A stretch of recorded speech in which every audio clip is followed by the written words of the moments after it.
రాకాలోకంకి స్వాగతం. ఈ కంటెంట్ మీకు నచ్చినట్టయితే లైక్ చేయండి, మీ బంధుమిత్రులకు షేర్ చేయండి. ఇప్పటి వరకు సబ్స్క్రైబ్ చేసుకోకపోతే సబ్స్క్రైబ్ బటన్ని నొక్కండి. అదేవిధంగా బెల్ ఐకాన్ని కూడా తప్పనిసరిగా నొక్కండి. జై హింద్ మిత్రులారా. పాకిస్తాన్ మాత్రమే చేయగలిగే పని ఒకటి ఉంది. కేవలం పాకిస్తాన్ మాత్రమే ప్రపంచంలో ఆ పనిని చేయగలదు, చాలా ధైర్యంగా చేయగలదు. అదేంటంటే అప్పు పెట్టడం, అప్పు పుచ్చుకోవడం, బాకీలు చెల్లించకపోవడం.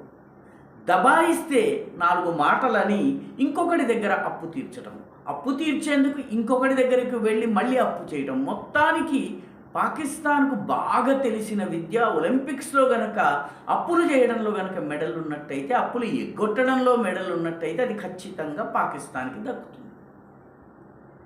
తాజాగా పాకిస్తాన్ మరొక్కసారి బాకీ పడింది. సౌదీ అరేబియాకో, యునైటెడ్ అరబ్ ఎమిరేట్స్కో, తుర్కియేకో కాదు, సొంత దేశంలోనే ఉన్నటువంటి ఒక పారిశ్రామికవేత్తకి. గల్ఫ్ సంక్షోభాన్ని నివారించేందుకు, ఇరాన్ అమెరికా యుద్ధాన్ని నిలుపు చేసేందుకు, యుద్ధ విరామాన్ని ప్రకటించేందుకు 2 వారాల యుద్ధ విరామం చేయాలన్నటువంటి చర్చలు ఇస్లామాబాద్లో జరిగినాయి. పాకిస్తాన్ మధ్యవర్తిగా ముందుకొచ్చింది. వాస్తవానికి పాకిస్తాన్ మధ్యవర్తిత్వం ఏమీ చేయలేదు. తన యొక్క ఇంటర్నేషనల్ చదరంగంలో ఒక బంటుని ఒక 2 అడుగులు ముందుకు కదిపింది అమెరికా. జీ హుజూర్ అనుకుంటూ పాకిస్తాన్ సమావేశం ఏర్పాటు చేసింది.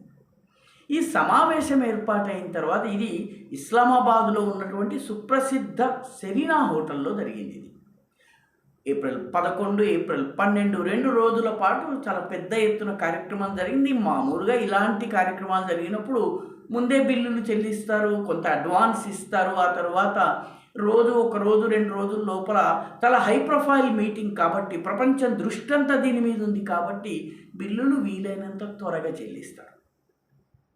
కానీ సెరీనా హోటల్ యాజమాన్యానికి ఫోన్ వచ్చింది. ఫోన్ ఎక్కడి నుంచో అందరూ ఊహించవచ్చును. ఆర్మీ హెడ్ క్వార్టర్ నుంచి వచ్చింది. ఆ తర్వాత షెబాజ్ షరీఫ్ లేదా పాకిస్తాన్ ప్రభుత్వం నుంచి ఫోన్ వచ్చింది. షెబాజ్ షరీఫ్ నుంచి అని ఖచ్చితంగా చెప్పలేము, పాకిస్తాన్ ప్రభుత్వం నుంచి వచ్చింది. మేము బిల్లులు చెల్లించలేము, బాకీ ఎగ్గొట్టేస్తాము, మీరు ఖర్చులో రాసేసుకోండి. ఫోన్ వచ్చింది సైన్యం నుంచి. కాదన్నట్టయితే ఏమవుతుందో ఆ సెరీనా హోటల్స్ యొక్క యజమానికి తెలుసును. సెరీనా హోటల్ యజమాని పేరు అజీజ్ బులాని. అతను పాకిస్తాన్లోని హోటల్ పరిశ్రమలో చాలా నంబర్ 1గా భావిస్తారు. మన దగ్గర టాటా గ్రూప్ ఏ రకంగా ఉంటుందో ఆ రకంగా హోటల్ ఇండస్ట్రీలో, హాస్పిటాలిటీ ఇండస్ట్రీలో అజీజ్ బులానికి చాలా పేరుంది. అతను ఖోజా ఇస్మాయిలీ ముస్లిం, ప్రిన్స్ ఆగా ఖాన్ అనుచరుడు. ఆయన పాపము ఫోన్ వచ్చిన తర్వాత ఈ బిల్లంతా కూడా మేమే భరిస్తాం, ఇలాంటి సమావేశం ఏర్పాటు చేయటము మా హోటల్లో అది ఏర్పాటు కావడం మాకు గర్వకారణం, కాబట్టి పాకిస్తాన్ పేరుని, ప్రతిష్టని పెంచేటటువంటి ఈ సమావేశానికి అయిన ఖర్చంతా మా వైపు నుంచి మేము ఇస్తున్నాం బిల్లులు, కాబట్టి పాకిస్తాన్ ప్రభుత్వం ఏమీ చెల్లించక్కర్లేదు అని చెప్పి బలవంతంగా వీధి పాలేరు లాఠీ చూపించి, వీధి రౌడీ లాఠీ చూపించి ఒప్పించినట్టుగా మొత్తానికి అజీజ్ బులాని గారు చెప్పారు. ఇంత చేస్తే ఈ సమావేశంలో ఏప్రిల్ 11, 12 2 రోజుల పాటు జరిగినటువంటి ఈ సమావేశంలో ఏ ఒప్పందము జరగలేదు. జరిగిన కాస్త ఒప్పందము 2వ రోజు నుంచే భగ్నమైపోయింది. దాన్ని ఎవరూ పాటించడం లేదు. అటు అమెరికా పాటించడం లేదు, ఇటు ఇరాన్ పాటించడం లేదు.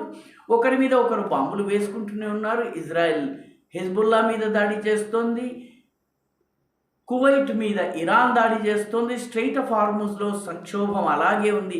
ఏమీ జరగలేదు. బిల్లులు కూడా చెల్లించలేదు. బిల్లుల్ని యజమానే బలవంతంగా తన ఖాతాలో రాసుకుని చేయాల్సి వచ్చింది. ఇంత జరిగిన తర్వాత ఇస్లామాబాద్లో ఇరాన్ నుంచి వచ్చినటువంటి ప్రతినిధులు ఎవరైతే ఉన్నారో వాళ్ళు నిర్ధారించిన రూట్ కాకుండా వేరే రూట్ నుంచి వెళ్ళారు. ఎందుకంటే మేము పాకిస్తాన్లో సేఫ్ అని మేము అనుకోవడం లేదు, మా పైన దాడి జరిగే అవకాశం ఉంది కాబట్టి చిట్ట చివరి క్షణంలో రూట్ మార్చి వేరే రూట్గా వెళ్ళారు. అంటే మొత్తం మీద ఏమీ చేయలేదు. పాకిస్తాన్కి అప్రతిష్ట మాత్రం మిగిలింది.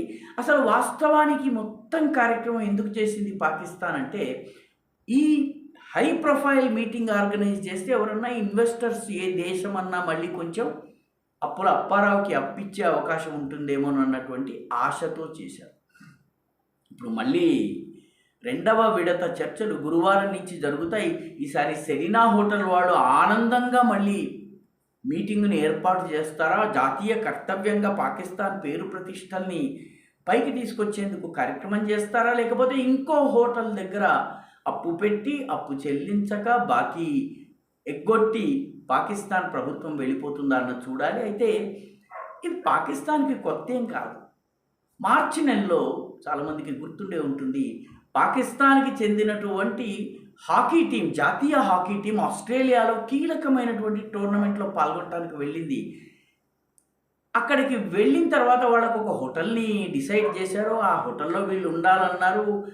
చివరికి అక్కడికి వెళ్ళేటప్పటికి అడ్వాన్స్ కట్టలేదు, డబ్బులు కట్టలేదు, కాబట్టి మీకు హోటల్ రూములు మా దగ్గర లేవు అన్నారు. దాంతో పేవ్మెంట్ మీద కొద్ది గంటల పాటు పాకిస్తాన్ టీం తమ హాకీ స్టిక్స్ తోటి, తమ బ్యాగులతోటి అలా రోడ్డు మీద కూర్చుంటే చివరికి దయతలిచి వాళ్ళకు ఒక డార్మిటరీని ఇచ్చారు. ఆ డార్మిటరీలోనే అందరూ సర్దుకుని ఏదో రకంగా ఉన్నారు. హోటల్ నుంచి ఏమీ రాకపోయేటప్పటికి వీళ్ళే పాపం వంట గింట మొదలు పెట్టాలని ప్రయత్నిస్తుంది. చివరికి దయదలిచి ఆస్ట్రేలియన్ హోటల్ యాజమాన్యం వాళ్ళకి ఆహారాన్ని సరఫరా చేసింది. ఈ విషయాన్ని బయటకు చెప్పినందుకు ఆ టీం ప్లేయర్లని తిట్టి టీం మేనేజర్ని ఉద్యోగంలోంచి తొలగించింది పాకిస్తాన్ ప్రభుత్వం. అదృష్టవశాత్తు అజీజ్ బులానీ గారు ఈ బిల్లు మేము కట్టుకుంటామని చెప్పారు కాబట్టి ఎవరి తలలు తెగిపడే పరిస్థితి లేదు. ఈ వీడియో మీకు నచ్చినట్టయితే లైక్ చేయండి, షేర్ చేయండి, ఈ ఛానల్కు సబ్స్క్రైబ్ చేయండి. మీ అభిప్రాయాన్ని కమెంట్ల రూపంలో తప్పనిసరిగా పంపించండి.